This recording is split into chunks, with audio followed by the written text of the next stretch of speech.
Okay, I'm here today to do a review. I normally don't. What the hell? See, as soon as I want to start to do a review, I get a freaking message. Anyway, I normally don't do music reviews, but I should because, of course, I love music or whatever. And today I want to review Elle Varner's new album entitled Perfectly Imperfect. Luckily, I got a tablet, so it'd be kind of easy to do a review. I mean, at least I can show you the album artwork. So yeah, let's get into it. She released her debut album, Perfectly Imperfect, August the 7th, which was this Tuesday, and it's available on Amazon MP3, Google Play, iTunes, and all major retailers.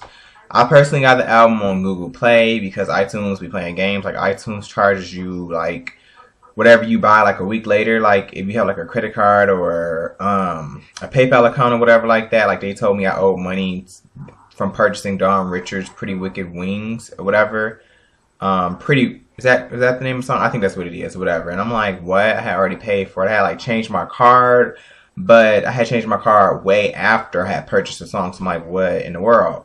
So, but if you get it from iTunes, you can get the digital booklet. When I got it from Google Play, I did not get the digital booklet, so I had to get it some other way. And if you get it on Amazon MP3, you can get the digital booklet too. So I would recommend you to get it from there. But I like Google Play because they give me like free storage space for up to 20,000 songs or whatever. And Amazon wants to charge me like $25 a year, which is reasonable. And they give you like 250,000 song space or whatever like that. But right now with these finances, I'm going to stick to Google Play. So I got it from Google Play. I want to make like one of my first official musical purchases from Google Play. And it was Elle Varner's album. So anyway, the album includes 11 tracks. It's 11 tracks that she gave you on the sampler. Whatever, it wasn't really the sampler. It was like the whole album. And it has some songs that people really already know. Like Only Want to Give It To You with J. Cole. Refill, which is the hit. The top 10 Billboard Hot R&B and hip hop charting song. Soundproof Room, which has been on YouTube for like a year or two or whatever. Actually, Only Want to Give It To You has been out for a while. Like she actually performed it like 2 years ago at if I could figure out that video, because like when you watch her 106 in Park interview, she's talking about she's coming up in BT and stuff like that.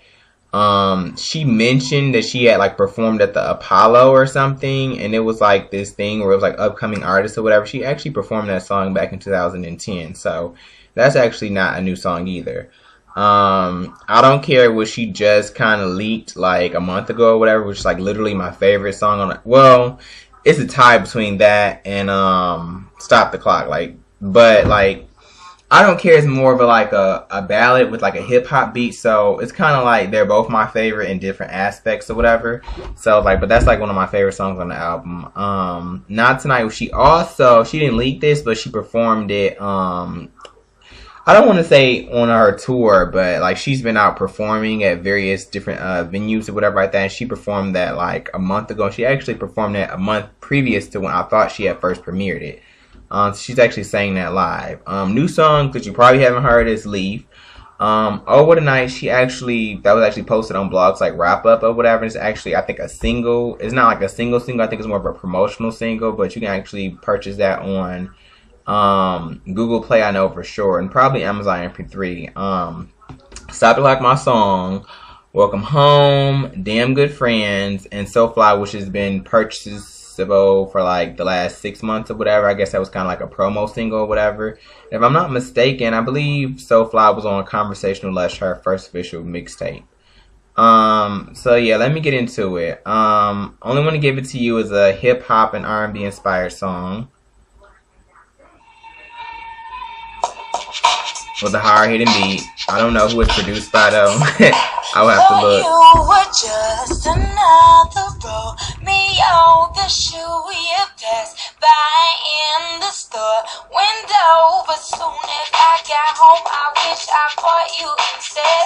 I got it bad, I'll take the black, Okay, that's good. Elle Varner writes all her songs or whatever. It says that I guess a co-writer on the song was Jermaine Lamar Cole, which is obviously J. Cole, but that's his part or whatever.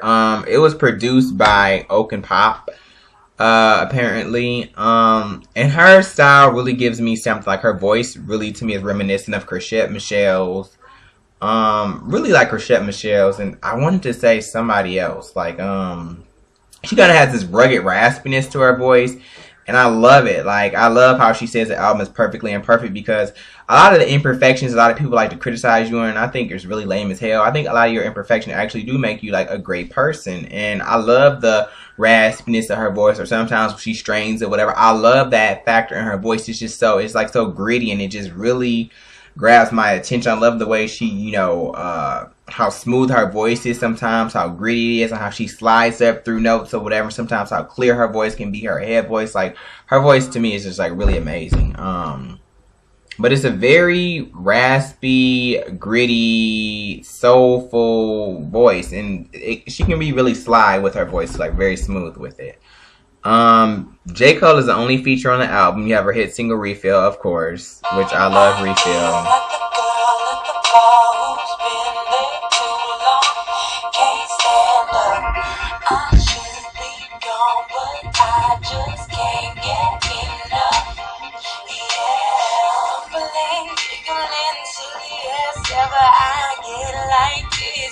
One too many, but right now I ain't even been to. Okay.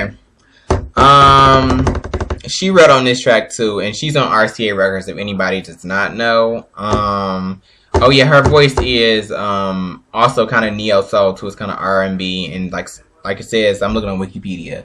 It's just Quiet Storm, but you can't reference Wikipedia because they do have like links to their information or whatever, as long as they have a reference to something else. Which is actually her top 10 hit single, of course. I love the... See, I'm not really good with instruments, but I want to say the piano or guitar string or whatever like that beat in the beginning, I love that. And it's like, it's a very singly type song. Like, it's very single radio worthy, which is why obviously it's a massive hit.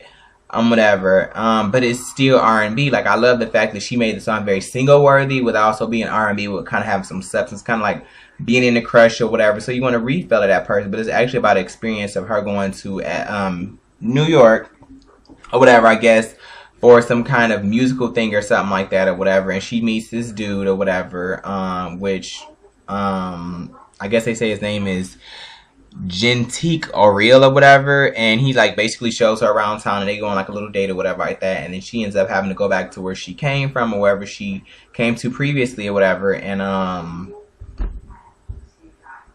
one second.